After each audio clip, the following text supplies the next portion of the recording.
Hello friends, तो आज की इस वीडियो में हीमोफीलिया यानी अधि रक्तस्राव आरपीडब्ल्यूडी एक्ट 2016 के अनुसार जो 21 प्रकार के डिसेबिलिटी होते हैं उनमें से एक हमारा हीमोफीलिया भी है। तो आज हीमोफीलिया के बारे में पूरा डीपली जानने का प्रयत्न करेंगे कि हीमोफीलिया क्या है, इसके सिम्टम्स क्या है, कारण क्या है और इसका ट्रीटमेंट क्या है। इन सारे डाउट्स को आज क्लियर करेंगे। तो चलिए वीडियो को शुरू करते हैं।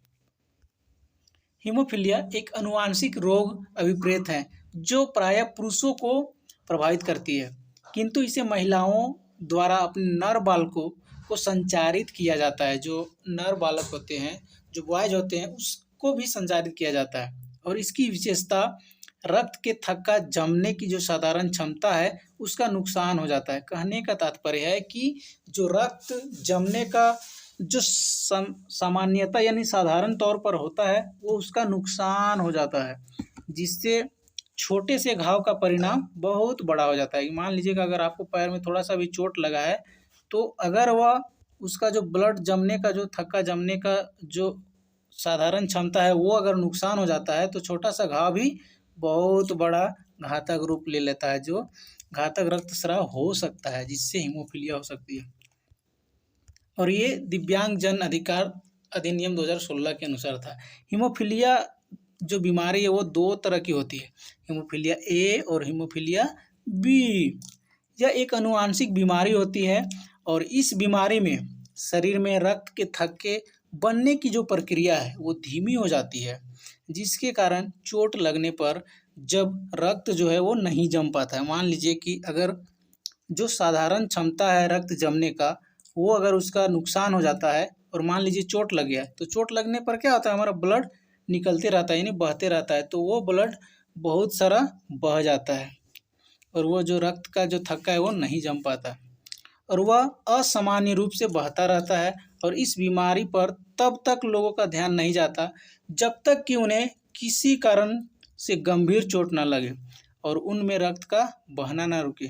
तो ऐसा सामान्यतः लोगों का मानना है कि जब तक लोग का गहराई से चोट नहीं लगता है तब तक वो इस प्रक्रिया का इलाज भी नहीं कराते हैं और उसका जो कारण है उसको देख भी नहीं पाते हैं। तो आइए आज जानते हैं कि हीमोफीलिया के जो प्रकार है वो कितने प्रकार होते हैं, टाइप्स ऑफ हीमोफीलिया। तो हीमोफीलिया ए, हीमोफीलिया बी और हीमोफीलिया सी, मतलब 3 टाइप्स के जो हीमोफीलिया है वो पाए जाते हैं। तो हीमोफीलिया ए और बी आनुवांशिक कारणों से होता है। जो हीमोफीलिया ए है और बी ये क्या है, तो आनुवांशिक कारणों के कारण होता है।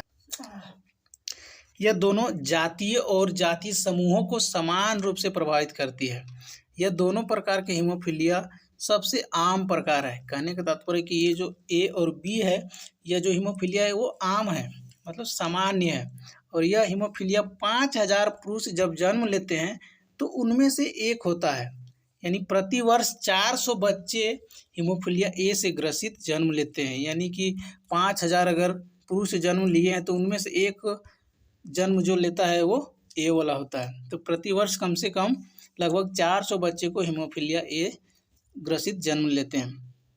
हीमोफीलिया जो बी है वो 25,000 पुरुष जन्म जब लेता है तो उनमें से लगभग एक वर्ष में 3500 लोग प्रभावित होते हैं हीमोफीलिया बी के कारण। और हीमोफीलिया सी जो है, जिसे रोसेंथल सिंड्रोम के नाम से भी जाना जाता है, हीमोफीलिया सी को रोसेंथल सिंड्रोम के नाम से भी जाना जाता है। ये काफ़ी इंपॉर्टेंट क्वेश्चन बन सकता है कि ऑब्जेक्टिव टाइप में कि हीमोफीलिया सी जो है वो किस सिंड्रोम के नाम से जाना जाता है। तो ये हमारा इम्पोर्टेंट है, इसको याद रखना है कि रोसेंथल सिंड्रोम के नाम से जाना जाता है हीमोफीलिया सी को। हीमोफीलिया सी बाकी दोनों प्रकार से अलग होता है और यह रक्तस्राव की प्रवृत्ति इसमें होती है। हीमोफीलिया सी जो है वो रक्तस्राव की प्रवृत्ति होती है और यह ए और बी से काफ़ी ये अलग होता है। तो आइए जानते हैं कि हीमोफीलिया के जो लक्षण है वो क्या है। हीमोफीलिया के लक्षण आखिर क्या क्या दिखाई देते हैं। खून शरीर के अंदर या बाहर, शरीर के बाहर बह सकता है, यानी शरीर के अंदर या फिर बाहर वो बह सकता है, खून का बहना, यानी कि एक सिम्टम मतलब लक्षण है। किसी भी प्रकार का घाव या फिर कट जाना या जानवरों द्वारा काटने या दांत से खून निकलने के कारण शरीर में अत्यधिक खून बह सकता है, मतलब बहने लगता है, तो वो हमारा लक्षण है। अगर आपको कहीं पर लगा है घाव या कट गए या फिर जानवर कोई काट दिया या फिर दांत से खून निकल रहा है तो वो एक लक्षण है उसका। नेक्स्ट है स्वाभाविक रूप से नाक से खून बहना, जो नक्सीर होता है, वो भी हीमोफीलिया का एक आम स्थिति है। बहुत सारे लोगों को ये काफ़ी सुने होंगे कि नाक से थोड़ा सा भी उंगली करने पर मतलब निकलने लगता है, तो वो क्या है कि स्वाभाविक रूप से नाक से खून बहना। फिर है अगर एक बार खून बहना बंद भी हो जाए तो उसके बाद भी लंबे समय तक यह लगातार खून बहते रहता है, ये भी एक लक्षण है। और शरीर के अंदर अधिक खून बहने के संकेतों में पेशाब या मल में खून आना या फिर त्वचा में बड़े बड़े व गहरे नीले रंग के निशान पड़ना आदि शामिल है। मतलब अगर आपके शरीर में अधिक खून बहता है या फिर टॉयलेट आप कर रहे हैं या फिर आप मल, तो उसमें भी बहुत खून आता है लगातार, या फिर त्वचा के बड़े बड़े या गहरे नीले रंग का निशान पड़ जाता है, तो वो भी ये उसका हीमोफीलिया के लक्षण है। फिर है हीमोफीलिया रोगी के दिमाग में अंदरूनी जो रक्तस्राव होने के कारण सिर पर सूजन आ जाता है। यानी जो हीमोफीलिया रोगी के जो दिमाग होता है उसमें अंदरूनी रक्तस्राव के कारण उसका जो सर है उसमें सूजन आ जाता है। अचानक खून बहना शुरू होने के कारण निम्नलिखित परेशानियां हो सकती है। अगर आपका जो खून है वो बह रहा है अचानक तो उससे बहुत सारे जो परेशानियां वो हो सकती है। तो क्या क्या परेशानियां हो सकती हैं? तो आपके मल में खून आना, फिर है कि गहरे नीले घाव पड़ जाना, जैसे आप देख सकते हैं इमेज में।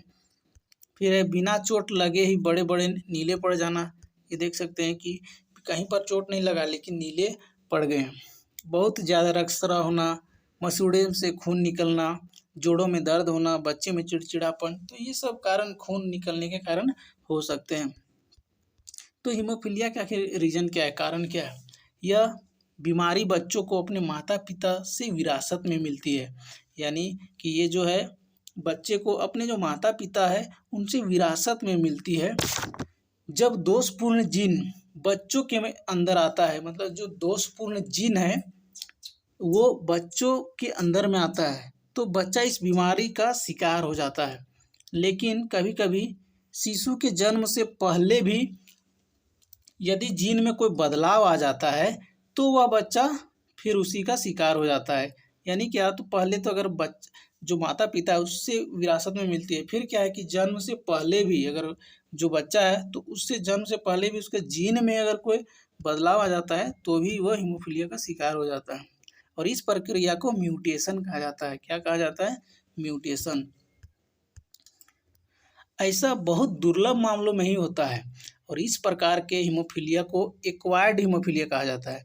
और ये जो बहुत रेयर केस में दुर्लभ मामलों में होता है तो इसको क्या है, इस हीमोफीलिया को एक्वायर्ड हीमोफीलिया कहा जाता है। यदि कोई गर्भवती महिला कैंसर की शिकार हो या उसने कुछ ऐसी दवाइयाँ का सेवन किया हो जो उससे पैदा होने वाले शिशु को इस प्रकार का हीमोफीलिया हो सकता है। कहने का तात्पर्य है कि अगर कोई गर्भवती महिला है और वह कैंसर जैसे बीमारी से पीड़ित है या फिर कुछ ऐसी दवाइयों का सेवन किया है कि जिससे उससे जो पैदा होने वाले जो शिशु है तो इस प्रकार की हीमोफीलिया उसको हो सकती है। जब आपके शरीर में रक्तस्राव होता है तब आपका रक्त जो है वो शरीर का रक्त कोशिकाओं को एकत्रित करके एक क्लॉट बना लेता है और वह जो क्लॉट बनाता है जिससे रक्तस्राव रुक जाता है। और जब रक्तस्राव रुक जाता है तो ब्लड क्लॉटिंग फैक्टर्स के कारण यह क्लॉटिंग प्रक्रिया शुरू होती है और इनमें से किसी क्लॉटिंग फैक्टर्स की कमी होने के कारण हीमोफीलिया होता है। यानी कि हमारा जो जो शरीर का रक्त है वो कोशिकाओं को एकत्रित करके एक क्लॉट बनाता है और जब क्लॉट बनाता है तो जिससे क्या है कि रक्तस्राव रुक जाता है। रक्तस्राव जैसे कि हमारा शरीर में क्लॉट बनता है तो उससे क्या है कि रक्तस्राव रुक जाता है और जब रक्तस्राव रुक जाता है तो हमारा जो ब्लड जो बाहर बहने लगता है वो रुक जाता है और बहता नहीं है, थक्का जम जाता है। लेकिन ब्लड क्लॉटिंग फैक्टर्स के कारण यह क्लॉटिंग प्रक्रिया जब होती है तो इससे क्लॉटिंग फैक्टर्स की कमी होने के कारण हीमोफीलिया होता है। तो क्लॉटिंग फैक्टर्स 8 और फैक्टर्स 9, जो क्लॉटिंग फैक्टर 8 और जो 9 है उसकी कमी के कारण हीमोफीलिया होता है। ये याद रखना है कि क्लॉटिंग फैक्टर्स जो 8 है और 9 है उसके कमी जब हो जाती है, क्लॉटिंग फैक्टर्स की कमी होती है तब हीमोफीलिया होता है। और हीमोफीलिया के कई प्रकार होते हैं जिनमें से ज़्यादातर प्रकार की हीमोफीलिया माता पिता माता पिता से बच्चों में आते हैं। हालांकि 30% जो हीमोफीलिया से पीड़ित लोगों के परिवार में किसी को हीमोफीलिया नहीं होता है, फिर भी मतलब 30% जो लोग हैं उनको हीमोफीलिया हो जाता है, मतलब उसके घर परिवार में किसी को हीमोफीलिया नहीं होता है, फिर भी होता है। तो इन लोगों की जो हीमोफीलिया से जुड़े जो जीन होते हैं, तो उसमें कुछ परिवर्तन हो जाता है, जिनके बारे में कोई सोचा भी नहीं होता है कि ऐसा हो सकता है, पर इसे ही स्पॉन्टेनियस म्यूटेशन कहा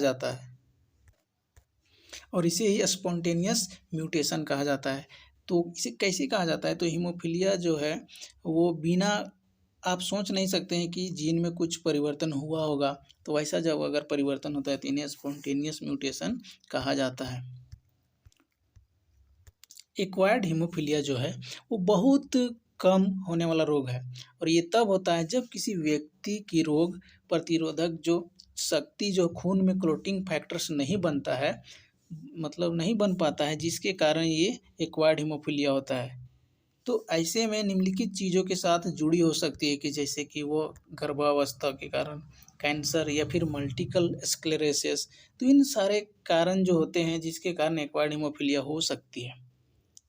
तो कोई व्यक्ति अगर जो रोग प्रतिरोधक क्षमता होती है, खून में क्लोटिंग फैक्टर नहीं बनता है, जिसके कारण एक्वायर्ड हीमोफीलिया होती है। तो हीमोफीलिया के उपचार क्या है? तो हीमोफीलिया के उपचार पिछले कुछ दशक में काफ़ी प्रगति हुई है, डेवलपमेंट हुआ है। तब हीमोफीलिया से पीड़ित जो बच्चे होते हैं सामान्य जीवन यापन कर सकते हैं। यदि बच्चे को हीमोफीलिया ए हल्के कारक हैं तो उसे डेस्मोप्रेसिन जो DDAVP होता है, तो उसको इंजेक्शन के रूप में दे सकते हैं। पर क्या है कि बिना डॉक्टर की सलाह के बिना दवा का सेवन नहीं कराना है। जैसे कुछ भी हुआ हो, हीमोफीलिया हुआ हो, फिर अन्य कोई भी बीमारी हो, तो बिना डॉक्टर के सलाह के बिना आप कोई भी ट्रीटमेंट उसको नहीं दे सकते हैं, ना उसका दवा का सेवन करवा सकते हैं। तो ये जो प्रॉब्लम किसी के साथ होता है तो सबसे पहले आप डॉक्टर का सलाह लें, उसे चेक करवाएं, उसको डायग्नोस करवाएं, उसके बाद ही कुछ उपचार कर सकते हैं। तो आज की इस वीडियो में RPWD एक्ट 2016 के अनुसार 21 प्रकार के डिसेबिलिटी होते हैं, उसमें से एक हीमोफीलिया भी है, तो उसके बारे में जानने का प्रयत्न किया। अगर ये वीडियो आपको थोड़ा सा भी हेल्पफुल लगा हो तो लाइक शेयर जरूर करें। धन्यवाद।